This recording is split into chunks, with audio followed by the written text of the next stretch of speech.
Ella dijo, no me toques, así que me fui sin decir una palabra, y ahora se arrepiente de todo. Dejó caer la toalla, pasó a mi lado, goteando, sin decir nada. El agua dejaba un rastro tras ella como si estuviera mudando una piel que ya no estaba invitado a tocar. Seguí el sonido de sus pasos hasta el dormitorio, pero me detuve cuando la vi ponerse esa sudadera gris, la que no era mía. No dije una palabra. No era necesario. Me pilló mirándola. Y fue entonces cuando disparó. No me toques ahora mismo. Sin contexto, sin aviso, solo 5 palabras que golpearon más fuerte que cualquier cosa que le hubiera oído decir. Mi mano se congeló en el marco de la puerta. Me dio la espalda como si yo fuera un abrigo que se había cansado de usar. Esa sudadera todavía se aferraba a ella como si tuviera una historia. Y de repente, me di cuenta de que no era el único con recuerdos en esta casa. Llovía fuera. ¿Sabes cómo la gente dice que el olor a lluvia es calmante? Nunca han estado en una habitación con alguien a quien amaban mientras el mundo exterior fingía llorar por ellos. Me senté en el borde de la cama, todavía caliente de su ducha, y miré al suelo como si pudiera explicarme algo. Lo que fuera. Pero en lo único que podía pensar era en cómo su champú todavía olía a vainilla. Todavía olía a cuando las cosas estaban bien. Cuando su risa no sonaba forzada y mis bromas no caían como ladrillos en un suelo frío. No discutí. No grité. Salí en silencio. Llaves, cartera, zapatos. Sin portazos. Solo silencio. Porque sabía que si hablaba, si hacía una sola pregunta, oiría respuestas para las que no estaba preparado. Y así, sin más, me había ido. Sin nota, sin beso de despedida. Solo el eco de sus palabras siguiéndome escaleras abajo. No me toques ahora mismo. De acuerdo, no lo haría nunca más. Pero si ella pensaba que desaparecería en silencio, no había entendido quién era yo. Pensó que había roto a alguien frágil. Lo que realmente hizo fue encender una mecha. No fui a casa de un amigo, no me registré en un hotel. Conduje sin destino, sin música y sin un plan. Solo el pulso sordo de la sangre en mis oídos y la imagen de ella envuelta en esa sudadera. Su sudadera, quemando un agujero en mis pensamientos.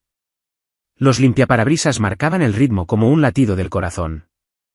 Aunque ya había dejado de llover, dejé que siguieran funcionando. Supongo que necesitaba que algo en mi vida siguiera moviéndose con un propósito. Terminé en una cafetería abierta 24 horas a las afueras de la ciudad, de esas que huelen a café quemado y a sueños perdidos. Me senté en un reservado junto a la ventana y me quedé mirando mi reflejo hasta que se desdibujó en la noche. Debía de tener un aspecto patético. Así me sentía. La camarera me sirvió café solo y me preguntó si esperaba a alguien. Dije que no. Pero mentí. Estaba esperando a la versión de mí mismo que ya no existía. El que perdonaba con demasiada facilidad. El que ponía excusas por su distancia. Por la forma en que empezó a bloquear su teléfono cuando antes nunca lo hacía. Por cómo se reía más fuerte con su pantalla de lo que nunca lo hizo con mis historias. Verás, no fue solo lo que dijo. Fue la facilidad con que salió de su boca. Como si ni siquiera le doliera descartarme de esa manera. Como si yo fuera una mosca en su hombro. Algo que espantar para poder respirar. Y en ese reservado, en algún punto entre mi tercera taza de café y el creciente vacío en mi estómago, me di cuenta de algo aterrador. Ella ya se había despedido hacía mucho tiempo. Simplemente no me lo había dicho. Así que me lo dije a mí mismo, y me lo creí. Para cuando volví a casa, si es que todavía se le podía llamar así, eran casi las 4 de la madrugada. La calle estaba en silencio, pero la luz de la cocina estaba encendida. Ese detalle importaba. Solía dejarme la luz encendida cuando le importaba. Así que, quizás por un segundo, pensé que era su disculpa silenciosa, su intento de una ofrenda de paz. Pero cuando entré, vi la verdadera razón. No estaba sola. Había 2 tazas en el fregadero, una todavía caliente, y un arañazo en la nevera. No era de las bolsas de la compra. Era de una llave, una mano descuidada. Un momento que compartieron cuando se suponía que yo no debía estar en casa. Ese fue el momento en que la mecha llegó a la pólvora. Pero no exploté. Sonreí, porque fue entonces cuando el plan empezó a formarse. Si quería espacio, lo iba a tener. Pero no del tipo del que te recuperas. Sin gritos, sin violencia, sin caos, solo distancia. Fría, limpia, devastadora. Ella aún no lo sabría, pero para cuando se diera cuenta de lo que había perdido, todo de lo que solía depender habría desaparecido. Y yo no sería el hombre que suplicaba por quedarse. Sería el hombre al que no podría encontrar. No la confronté. No esa noche. Ni siquiera a la mañana siguiente. La dejé dormir, acurrucada en la sudadera de él, mientras yo yacía despierto en el sofá, escuchando el sonido de su respiración en la oscuridad. Solía amar ese sonido. Solía acompasar mi propia respiración con la suya. Pero ahora, cada inhalación se sentía como un cuchillo deslizándose entre mis costillas. Dormía como alguien que no tiene nada que ocultar. O quizás como alguien a quien no le importaba que la pillaran. Cuando se levantó para ir a trabajar, pasó a mi lado como si yo no estuviera allí. No de una manera cruel, simplemente indiferente. Esa fue la parte que dolió más de lo que cualquier ataque de ira podría haberlo hecho. No dije nada. Cogió sus llaves, se detuvo en la puerta como si se hubiera olvidado de algo y luego, sin darse la vuelta, dijo, si te vas a quedar en casa otra vez, podrías doblar la colada. Y se fue. Fue entonces cuando empecé a moverme. Sin teatralidad, sin fantasías de venganza, solo acción. No hice una maleta. Eso lo habría hecho obvio. En su lugar, pasé el día borrándome de esa casa, pieza por pieza. Contraseñas cambiadas, cuentas bancarias separadas. Transferí dinero que ella ni siquiera sabía que tenía. Dinero que había estado ahorrando en silencio durante años. No para una huida, originalmente, solo por seguridad. Es curioso cómo la seguridad se convirtió en una estrategia de salida. Cada foto en la que aparecía mi cara desapareció de los marcos, pero no las destruí. Dejé los marcos. Que mirara el cristal vacío y lo entendiera por sí misma. Su ordenador portátil, con copia de seguridad hecha, borrado y restablecido. El mío ya no estaba. Se lo había enviado a un amigo esa mañana junto con otras cosas esenciales, documentos, objetos personales, cosas sentimentales que no quería que se contaminaran con sus eventuales lágrimas. Para cuando llegó a casa, todo parecía igual, pero no lo era. Me había borrado a mí mismo sin hacer ruido. Al principio no se dio cuenta. Dejó su bolso, se quitó los zapatos, encendió la televisión. ¿Rutina? Luego preguntó si había hecho la cena. Le dije que iba a salir a buscar algo. Ni siquiera levantó la vista del sofá. Solo murmuró, ¿puedes traer arroz extra? Asentí. Y entonces salí de esa casa por última vez. No cogí el coche. Eso se lo esperaría. Salí por la puerta trasera, crucé el jardín del vecino y desaparecí en la noche como un fantasma que finalmente se había dado cuenta de que estaba muerto. Sin nota, sin mensaje, sin drama. Simplemente, me fui. Pero eso era solo el principio. No quería arruinar su vida. Quería que se diera cuenta de que ella misma la había arruinado. Y cuando esa revelación llegara, la rompería con más fuerza que cualquier palabra que yo pudiera haber gritado. No se dio cuenta de que me había ido esa primera noche. Lo sé porque me envió un mensaje sobre las 8:14 de la tarde. No te olvides del arroz y la salsa que nos gusta. Ninguna pregunta sobre dónde estaba. Ninguna curiosidad por el silencio en la casa. Ninguna preocupación. El mensaje permaneció sin leer durante horas. Para cuando empezó a llamar, yo ya estaba a kilómetros de distancia. No en otra ciudad, pero lo suficientemente lejos como para que las antenas de telefonía cambiaran y su número ya no sonara igual. Vi su nombre iluminarse en el teléfono de prepago que nunca pensé que realmente necesitaría. 10 llamadas, luego 12, luego 30. Luego un mensaje que casi me hizo reír, ¿dónde cojones estás? De repente, tenía preguntas. La imaginé caminando por la casa, gritando mi nombre cada vez más fuerte, quizás abriendo la despensa, el armario, el baño, como si yo pudiera estar acurrucado allí esperando con una disculpa y una bolsa de comida para llevar. Pero lo que encontró en su lugar fueron espacios vacíos, la evidencia de una ausencia, rastros de un hombre que ya no sabía cómo leer. Revisó la nevera, todavía llena. Revisó los cajones, todavía ordenados. Pero la aplicación del banco digital no se abría. Su inicio de sesión conjunto, desactivado. Su perfil de Amazon, desvinculado. Su cuenta en la nube, vacía. Estaba en una casa que por fuera parecía la misma, pero de la que yo había sido despojado por completo. Y fue entonces cuando llamó a mi madre. No había hablado con mi madre en casi 8 meses. Aaron siempre decía que era demasiado.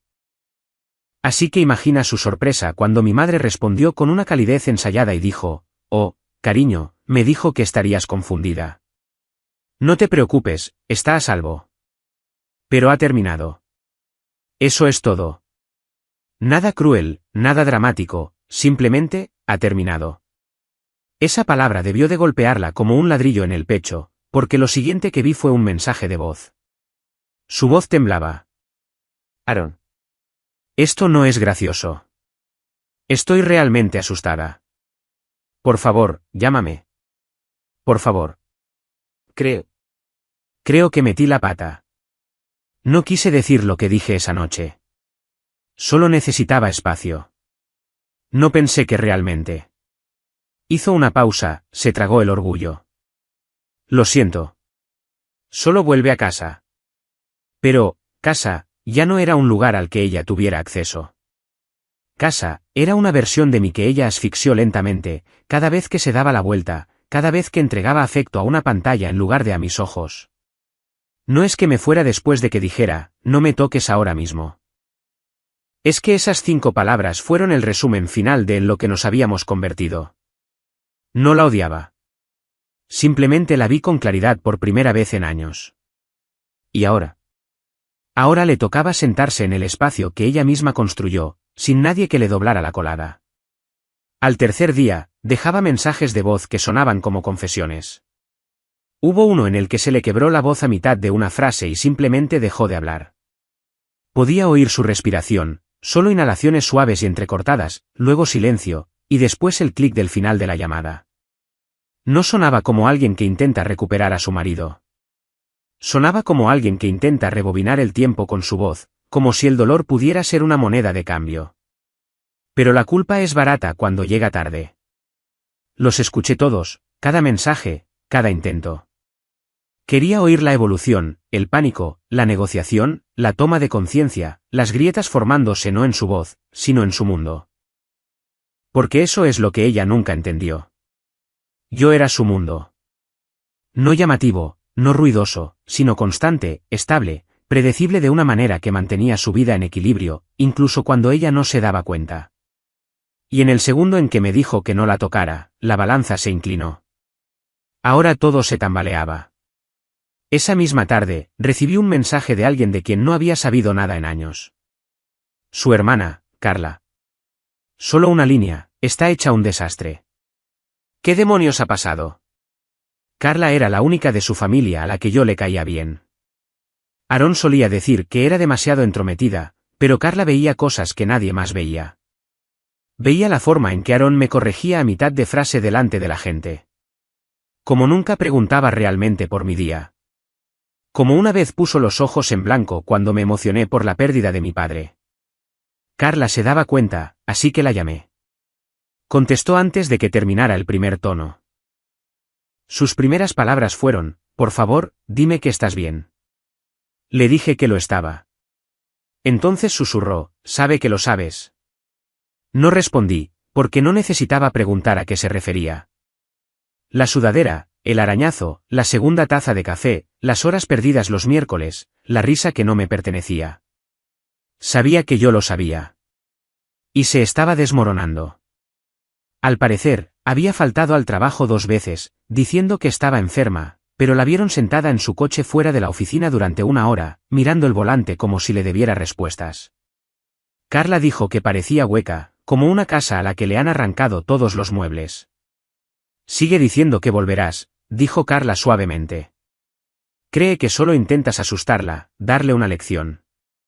Dejé que eso flotara en el aire. Luego dije lentamente, no me fui para enseñarle nada. Me fui porque me di cuenta de que era el único que seguía intentándolo. Carla no discutió. Solo exhaló y susurró, bien. Quiero decir, odio esto, pero bien. Esa noche, vi desde la distancia como Aarón publicaba una foto en Instagram, una foto de una puesta de sol desde nuestro antiguo porche.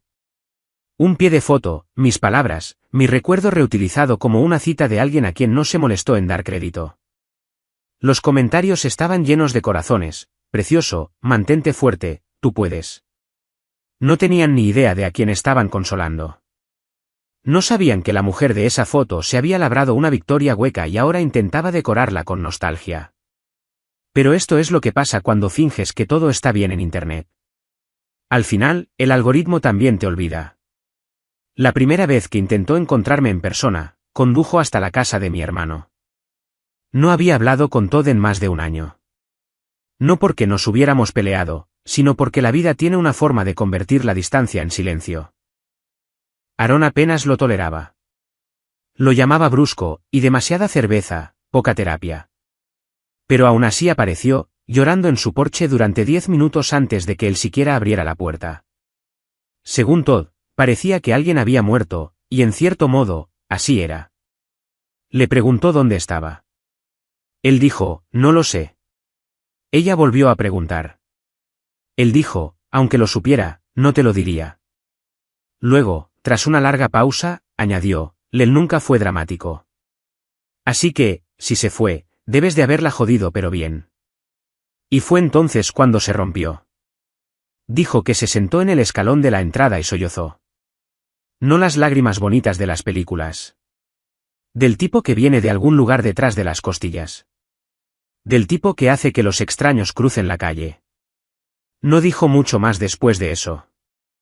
Solo susurró algo como, no pensé que realmente se iría. Y se fue. Esa misma noche, llamó a mi trabajo. Le dijeron que había presentado un formulario de permiso prolongado hacía semanas. En silencio, sin drama, sin explicaciones, solo papeleo y una sonrisa educada. Recursos Humanos dijo que yo parecía estar en paz. Esa palabra debió de destrozarla. Luego llamó a Carla. Le preguntó si estaba con ella. Carla le dijo que no. Dijo que no me había visto desde el día que hablamos por teléfono. Aarón le suplicó. Suplicó. Le dijo que se estaba volviendo loca. Dijo que no había comido en 2 días. No podía dormir. No podía concentrarse. Dijo que el silencio la estaba enloqueciendo. Carla le dijo la verdad, no tienes miedo de que se haya ido. Tienes miedo de que hablara en serio. Y Aarón se derrumbó. Me envió un correo electrónico. No un mensaje, no un mensaje de voz, un correo electrónico. Largo, confesional. Empezaba con, siempre estabas demasiado callado cuando te hacían daño. Debería haber sabido que el silencio significaba que todo estaba a punto de colapsar. Y luego lo soltó todo. Cada error, cada momento en que enterró el resentimiento. Cada respingo, cada vez que me hizo sentir como demasiado y no lo suficiente, todo a la vez. Admitió que había alguien más. Dijo que no era físico, pero no se molestó en intentar adornarlo. Las aventuras emocionales son complicadas porque las heridas son invisibles. Sin moratones, solo ausencia, solo un alejamiento gradual hasta que me quedé mirando a una extraña en mi propia cocina. Dijo que él la entendía, que se dejó llevar por la emoción de ser escuchada, pero que al final, él solo era un espejo, un hombre que le devolvía el reflejo de lo que ella quería creer que le faltaba, hasta que yo desaparecí. Y de repente, él ya no era interesante, porque ahora me necesitaba a mí, y era yo quien se había ido. Terminó el correo con, por favor, vuelve a casa. No haré preguntas. Solo quiero que vuelvas. Pero ya era demasiado tarde para súplicas. No porque la odiara, sino porque finalmente me había enamorado de algo que ella nunca me dio, paz. Y una vez que pruebas la paz después de una tormenta, no vuelves a perseguir los truenos solo porque te pidan perdón. Fue un miércoles cuando recibí el mensaje. No de ella, no de Carla, no de nadie que esperara. Era de un nombre que no había visto en años, Caleb. Su ex, El que ella afirmaba que era tóxico, emocionalmente inestable y celoso de su éxito. El que, según ella, la hacía sentir pequeña. Su mensaje era corto: no sé si este sigue siendo tu número, pero mereces saberlo. Se ha puesto en contacto conmigo. Me quedé helado. No había pensado en Caleb en una eternidad. Aaron se había encargado de eso. Lo borró de nuestras conversaciones, lo bloqueó en las redes sociales y una vez me acusó de no protegerla cuando no me alejé inmediatamente de alguien en una fiesta que lo conocía. Pero ahora, de repente, ella se ponía en contacto con él. Le pedí que enviara pruebas. ¿Lo hizo? Capturas de pantalla, 3 de ellas. Le había enviado un mensaje el día después de que yo guardara silencio. Su primer mensaje: ¿alguna vez piensas en cómo terminaron las cosas? El segundo: sigo alejando a la gente. Creo que he destruido lo único real que tenía. Y el tercero: ese lo borró, pero no antes de que Caleb tuviera la oportunidad de hacer una captura de pantalla. Creo que tomé la decisión equivocada. No mencionaba ningún nombre, pero estaba claro. Y Caleb no tardó en responder con una claridad brutal. Le dijo que no podía volver a hacer eso, que no podía balancearse entre personas como si fueran redes de seguridad. Que quizás esta era la parte de la película en la que ella aprende que no todo el mundo espera a que su personaje evolucione. Terminó con: Lel te trató como oro. Tú lo desgastaste como a un par de zapatos. Me quedé mirando esa frase durante mucho tiempo. Se sentía extraño leer una validación de alguien que una vez existió como una sombra en nuestra relación. Pero ahí estaba, un espejo que no esperaba, reflejando el mismo patrón que yo había estado demasiado cansado para articular. Usaba a la gente como andamios, se construía a sí misma y luego los derribaba cuando creía que podía sostenerse sola. Pero la verdad era que no sabía estar sola. Y ahora que lo estaba de verdad, se aferraba a cualquier cosa que se pareciera a lo que yo le daba. El mensaje de Caleb para mí terminaba con una última línea: si te has ido para siempre, no vuelvas. Finalmente hiciste lo que yo nunca tuve las agallas de hacer. No respondí, porque no quedaba nada que decir. A la mañana siguiente, Aaron publicó una foto nuestra. Antigua, de antes del silencio, con el pie de foto: la gente no sabe lo que tiene hasta que ya no puede alcanzarlo. Los comentarios explotaron. Amigos, seguidores, traficantes de compasión. Estamos aquí para ti. ¿Volverá? Eres muy fuerte. Pero ni uno solo de ellos sabía que, apenas unas horas antes, había intentado resucitar algo muerto con alguien a quien una vez juró que era un villano. Estaba lanzando anzuelos en todas direcciones. Pero el océano en el que se ahogaba era solo suyo. Cerré la aplicación, la bloqueé de nuevo, y esta vez no me sentí triste. Me sentí terminado. No de una manera rencorosa. No con rabia o veneno. Solo un clic frío y final que decía: este capítulo está cerrado para siempre. Tardó 6 semanas en dejar de intentar contactarme. No más correos, no más mensajes de voz, no más comentarios anónimos en fotos antiguas. El silencio ya no se sentía afilado. Se sentía ganado, como si mi sistema nervioso finalmente se hubiera ajustado a la paz después de años de estática de fondo.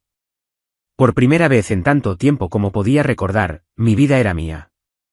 Sin negociaciones, sin andar de puntillas, sin descifrar suspiros o silencios como si estuviera resolviendo un acertijo solo para mantener el afecto de alguien. Me había mudado a un pequeño apartamento a las afueras de la ciudad. Nada especial, solo un segundo piso sobre una panadería que abría demasiado temprano y siempre olía a canela. El tipo de lugar donde la gente te saluda con la cabeza en el pasillo y la presión del agua te hace apreciar de nuevo las duchas. Lo amueblé lentamente. Sin prisas, sin nadie a quien impresionar. Cada objeto tenía una razón para estar allí. Nada era solo para aparentar. Empecé a escribir de nuevo.